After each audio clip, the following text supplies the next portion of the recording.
सस्ते वाले दाल मसाले स्वाद हुआ बेकार। MDH की हल्दी मिर्ची धनिया करे कमाल। ये रंग दे, ये खुशबू दे, ये तीखा, ये कम पड़े। क्या निराला MDH मसाला। और सीज फायर उल्लंघन पर भारत की नाराजगी। पाकिस्तान ने समझौते का घोर उल्लंघन किया। JMEA की तरफ से कहा गया, विदेश मंत्रालय की तरफ से कहा गया, पाकिस्तान का अतिक्रमण अत्यंत निंदनीय है। हर स्थिति पर सेना की कड़ी नजर है। सेना को सख्त और ठोस कदम उठाने के आदेश दिए गए हैं। ये जैसे ही सीज फायर वायलेट किया गया पाकिस्तान की तरफ से, MEA की तरफ से, मिनिस्ट्री ऑफ एक्सटर्नल अफेयर्स की तरफ से, ये देश को बताया गया कि हर स्थिति पर सेना ने कड़ी नजर रखी हुई है। सेना को सख्त और ठोस कदम उठाने के आदेश दिए जा चुके हैं। सुनिए विक्रम मिस्री को। भारत और पाकिस्तान के DGMOs के बीच जो पिछले कुछ दिन से चल रही सैन्य कार्रवाई को रोकने का समझौता को हुआ था, पिछले कुछ घंटों से इस समझौते का पाकिस्तान की ओर से घोर उल्लंघन हो रहा है। भारतीय सेना जवाबी कार्रवाई कर रही है और इस सीमा अतिक्रमण से निपट रही है। ये अतिक्रमण अत्यंत ही निंदनीय है और पाकिस्तान इनके लिए जिम्मेदार है। हमारा मानना है कि पाकिस्तान इस स्थिति को ठीक से समझे और इस अतिक्रमण को रोकने के लिए तुरंत उचित कार्रवाई करे।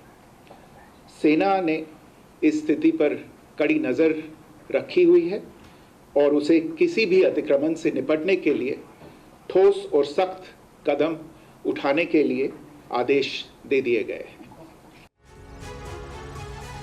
इस वक्त हर किसी के जहन में यही सवाल है कि आखिर ये कैसा मुल्क है। गैर जिम्मेदाराना रवैया कब छोड़ेगा पाकिस्तान। आप सोचिए, पाकिस्तान की तरफ से जो हिमाकत की गई थी पहलगाम अटैक के जरिए, उसके बाद कैसा मुंहतोड़ जवाब भारत की तरफ से दिया गया। उनके आतंकियों के बड़े बड़े ठिकानों को ध्वस्त कर दिया गया, उनके एयर बेसेस को ध्वस्त कर दिया गया और भारत की तरफ से मुंहतोड़ जवाब दिया गया हर कार्रवाई का। और उसके बाद जब पाकिस्तान घुटनों पर आया तो सीज फायर का ऐलान किया गया, लेकिन सीज फायर वायलेशन भी 3 घंटे के अंदर अंदर कर दिया गया पाकिस्तान की तरफ से। सवाल करुणा यही है कि ऐसे में क्या पाकिस्तान पर भरोसा करना चाहिए, भरोसे के काबिल है वो? बिल्कुल, ये सवाल इसलिए उठा है, देखिए क्या पाकिस्तान पर भरोसा करना चाहिए, क्योंकि सीजफायर के बाद जैसे ही महज चंद घंटों के अंदर ही उसने वायलेशन किया है। अब आप देखिए हुआ क्या। तारीख 10 मई 2025 पाकिस्तान ने वक्त किया था शाम 5 बजे का। क्या किया गया? संघर्ष विराम का ऐलान हुआ, 5 बजे से लागू हुआ, लेकिन 3 घंटे बाद क्या किया? पाकिस्तान ने, आसिम मुनीर की सेना ने इस समझौते का उल्लंघन किया। अब सवाल क्या है, समझौते के बाद सीजफायर का उल्लंघन आखिर क्यों आसिम मुनीर की सेना करती नजर आई? पहलगाम पर झूठ क्यों बोल रहे हैं पाकिस्तान के प्रधानमंत्री शहबाज शरीफ? आसिम मुनीर की कथनी और करनी में इतना फर्क क्यों है, यह भी बड़ा सवाल। पाकिस्तान में छिपे आतंकवादियों पर अभी तक पाकिस्तान ने एक्शन क्यों नहीं कुछ लिया है? सस्ते वाले दाल मसाले स्वाद हुआ बेकार। MDH की हल्दी मिर्ची धनिया करे कमाल। ये रंग दे, ये खुशबू दे, ये तीखा, ये कम पड़े। क्या निराला MDH मसाला।